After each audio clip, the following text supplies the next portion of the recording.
Ndokuchingamidza zvakare vana vaMwari kuchirongwa chedu chamazuva ose kunhai pastor. Mufaro wangu kuti tiri kusangana mazuva ose tichibatsirana kupindura mibvunzo yetogononge tinainowanikwa umbo hwacho huchibva mukati meBhaibheri. Saka makasunungukawo nemiwo kutumira mibvunzo yenyu kana muinayo paWhatsApp number inoti 0772918335 kana kuti kana muri kuona paFacebook just drop your question pama-comment section.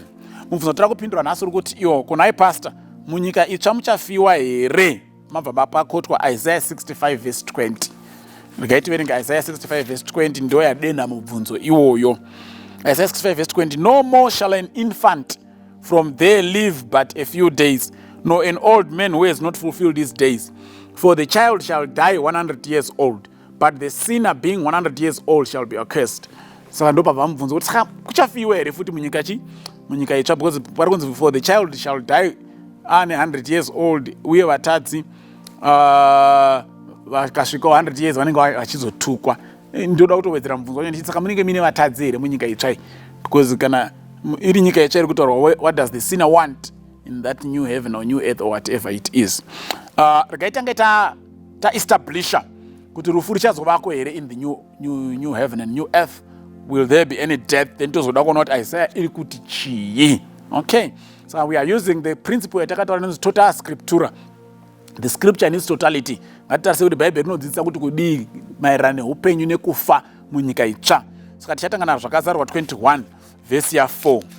Revelation 21 verse 4 inoti iyo, and God will wipe away every tear from their eyes. They shall, in fact, mukatangira paverse ya 1, now I say, I saw a new heaven and a new earth. For the first heaven and the first earth had passed away.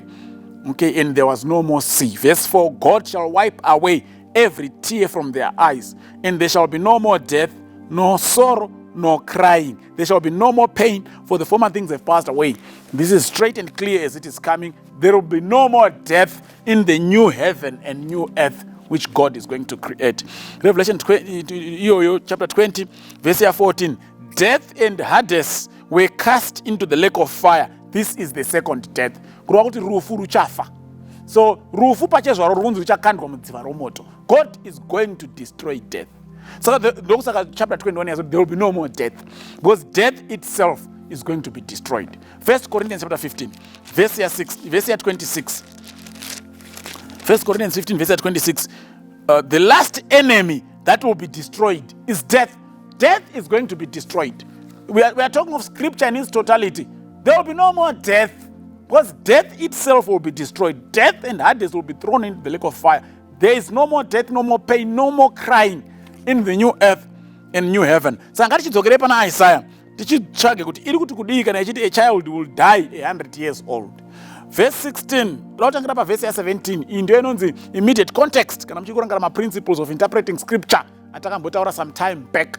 Kuti sometimes you just need to read mavhesi ari pamusoro pevhesi yakunetsa kana ari pazasi pacho unotoona kuti nyaya yako inobva yajeka. Ndiyo yatiri kushandisa panapa principle iyo, the immediate context principle. Ngatinzwe kuti nyaya yatangira papi ichitaura kuti kudii.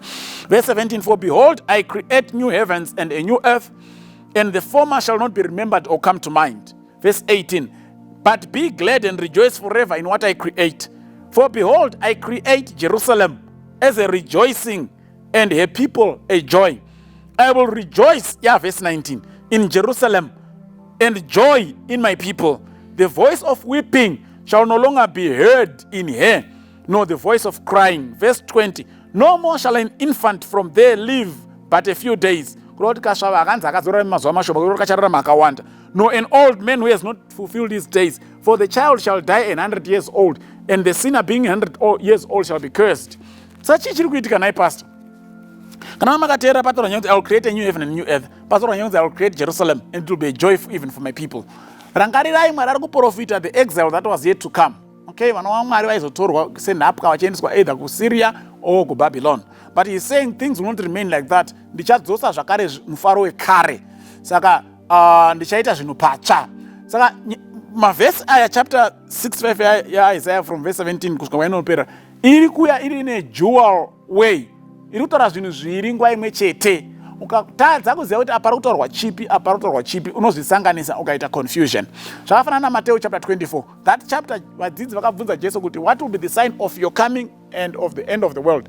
Vatanga kubvunza kuti when shall these things be? Yavaiti when shall these things be? Jesu angati pa chapter 23 Jerusalem richaparadzwa zvokuti hapana dombo rinosara pamusoro perimwe dombo.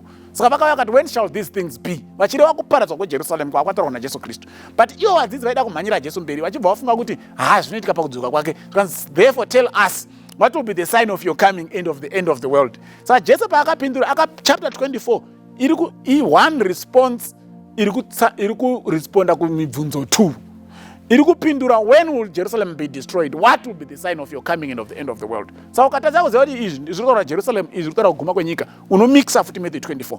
No exactly pana Isaiah. Unofanira kuziva pari kutaurwa the new heaven and earth, nepari kutaurwa the Jerusalem restored after the captivity of the Babylonians and the Assyrians.